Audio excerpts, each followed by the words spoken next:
लड़ती बकरियां और शियार। बहुत समय पहले की बात है। एक जंगल में किसी बात को लेकर दो बकरियों के बीच झगड़ा हो गया। इस झगड़े को वहां से गुजर रहा एक साधु देख रहा था। देखते ही देखते दोनों बकरियों में झगड़ा इतना बढ़ गया कि दोनों आपस में लड़ने लगी। उसी समय वहां से एक सियार भी गुजर रहा था। वह बहुत भूखा था।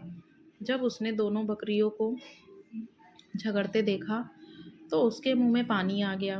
बकरियों की लड़ाई इतनी बढ़ गई थी कि दोनों ने एक दूसरे को लहूलुहान कर दिया था, लेकिन फिर भी लड़ना नहीं छोड़ रही थी। दोनों बकरियों के शरीर से खून निकलने लगा था। भूखे सियार ने जब जमीन पर फैले खून की तरफ देखा तो उसे चाटने लगा और धीरे धीरे उनके करीब जाने लगा। उसकी भूख और ज्यादा बढ़ गई थी।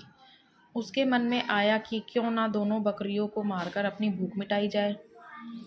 वहीं दूर खड़ा साधु यह सब देख रहा था। जब उसने शियार को दोनों बकरियों के बीच जाते हुए देखा तो सोचा कि अगर शियार इन दोनों बकरियों के और करीब गया तो उसे चोट लग सकती है, यहाँ तक कि उसकी जान भी जा सकती है। साधु अभी यह सोच ही रहा था कि शियार दोनों बकरियों के बीच पहुंच गया। बकरियों ने जैसे ही उसे अपने पास आते देखा तो दोनों ने लड़ना छोड़कर उस पर हमला कर दिया।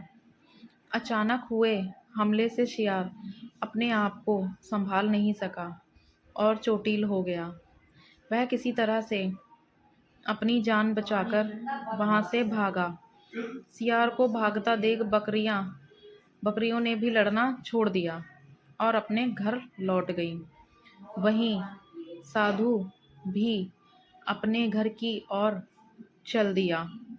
तो दोस्तों, हमें इस कहानी से यह शिक्षा मिलती है कि कभी भी लालच नहीं करना चाहिए, साथ ही दूसरों की लड़ाई में नहीं कूदना चाहिए।